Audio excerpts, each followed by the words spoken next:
ഇത് കണ്ടോ, ഇത് ഫേസസ് കാനഡ, ഇത് ഡാസ്ലർ. നല്ല പണി കിട്ടും. അതിനുശേഷം ഞാനിത് രണ്ടും യൂസ് ചെയ്തിട്ടേ ഇല്ല. Hi, hello, how are you? അപ്പോൾ എല്ലാവർക്കും ഈ വീഡിയോയിലേക്ക് സ്വാഗതം. ഇന്നും ഒരു ലോങ് വീഡിയോ ആണേ. അത്രയ്ക്ക് ലോങ് അല്ല, എന്നാലും ഒരു കുറച്ചുണ്ട്.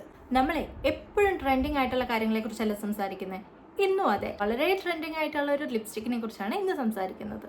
ആക്ച്വലി ഒരു ലിപ്സ്റ്റിക് അല്ല, ആ ലിപ്സ്റ്റിക്ക് പോലെ തന്നെ വേറൊരു ലിപ്സ്റ്റിക്കും കൂടിയുണ്ട്. ആരൊക്കെ അത് ശ്രദ്ധിച്ചിട്ടുണ്ട് എന്ന് എനിക്കറിയത്തില്ല. അപ്പോൾ ഇനി വലിച്ചു നീട്ടുന്നില്ല, നമുക്ക് വീഡിയോയിലേക്ക് പോകാം. അപ്പോൾ ഒന്നാമത്തെ നമ്മുടെ ഫേസസ് കാനഡയുടെ കൊക്കോ ക്രഷ് എന്ന് പറയുന്ന ഈ ഷെയ്ഡും രണ്ടാമത്തെ ഡാസ്ലറിൻ്റെ 025 എന്നുള്ള ഷെയ്ഡും, ഈ രണ്ടും ഭയങ്കര ട്രെൻഡിങ് ആയിരുന്നു. ഞാനത് പാസ്റ്റിൽ പറയുന്നില്ല, ഈ ഫേസസ് കാനഡ ഇപ്പോഴും റിവ്യൂ ചെയ്യുന്നവരുണ്ട്. എന്തൊക്കെ കാര്യങ്ങൾ നോക്കിയിട്ടുണ്ടെങ്കിലും ഇതിൻ്റെ ബ്രാൻഡിന് മാത്രമേ നിങ്ങൾക്ക് വ്യത്യാസം കണ്ടുപിടിക്കാൻ പറ്റുള്ളൂ കേട്ടോ. അപ്പം നമുക്ക് ഓരോന്നോരോന്നായിട്ട് പറയാം.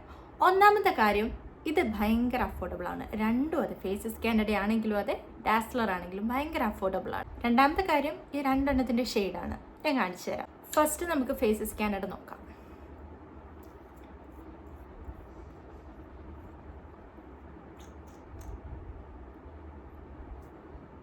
ഞാൻ ഓൾറെഡി ഒരു ലിപ്സ്റ്റിക് സ്വാച്ച് ചെയ്തതിൻ്റെയാണ് കേട്ടോ. നമുക്ക് ഇതിൻ്റെ മുകളിൽ നോക്കാം. ഇതാണ് ഫേസസ് കാനഡേൻ്റെ ഷെയ്ഡ്. ഇനി നമുക്ക് ഡാസ്ലറിൻ്റെ നോക്കാം. ഇതിൻ്റെ സ്മെല്ല് എനിക്ക് ഭയങ്കര ഇഷ്ടം. രണ്ടിൻ്റെ സ്മെല്ല് പോലും സെയിം ആണേ. സോ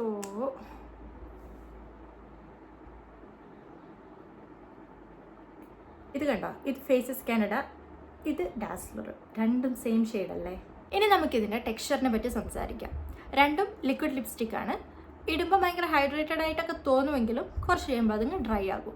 ഇനി ഇതിൻ്റെ ലാസ്റ്റിങ്, രണ്ടും ലോങ് ലാസ്റ്റിംഗ് അല്ല. ഇതിട്ട് കുറച്ച് കഴിയുമ്പോൾ നമ്മൾ വിചാരിക്കും ഒന്ന് സെറ്റിലായി കഴിഞ്ഞാൽ ഇത് ട്രാൻസ്ഫർ ആകില്ല എന്ന്. പക്ഷേ അങ്ങനെയല്ല. നമ്മൾ എന്തെങ്കിലും കഴിക്കുമ്പോഴോ അല്ലെങ്കിൽ വെള്ളം കുടിക്കുകയാണെങ്കിൽ പോലും ഗ്ലാസ്സിൽ നമുക്ക് അതിൻ്റെ ആ ഒരു മാർക്ക് കാണാൻ പറ്റും. ഈ രണ്ട് ലിപ്സ്റ്റിക്കും ഞാൻ കുറച്ച് കാലം യൂസ് ചെയ്തിട്ടുണ്ട്. ആ യൂസ് ചെയ്തതിൻ്റെ അനുഭവത്തിൽ പറയുകയാണ്, ഇത് രണ്ടും ഒരുപോലെ കോൺട്രിബ്യൂട്ട് ചെയ്യുന്ന ഒരു കാര്യമുണ്ട്, ലിപ് പിഗ്മെൻറ്റേഷൻ. പിന്നെ ഏറ്റവും എടുത്ത് പറയേണ്ട ഒരു കാര്യം, അതിന് വേണ്ടിയിട്ട് നമ്മൾ ഒത്തിരി ഒന്നും കാത്തിരിക്കേണ്ട. 2 or 3 തവണ യൂസ് ചെയ്തിട്ടുണ്ടെങ്കിൽ തന്നെ നമുക്ക് ആ ഒരു ചേഞ്ച് തിരിച്ചറിയാൻ പറ്റും. നല്ല പിഗ്മെൻറ്റഡ് ആകും ലിപ്പ്.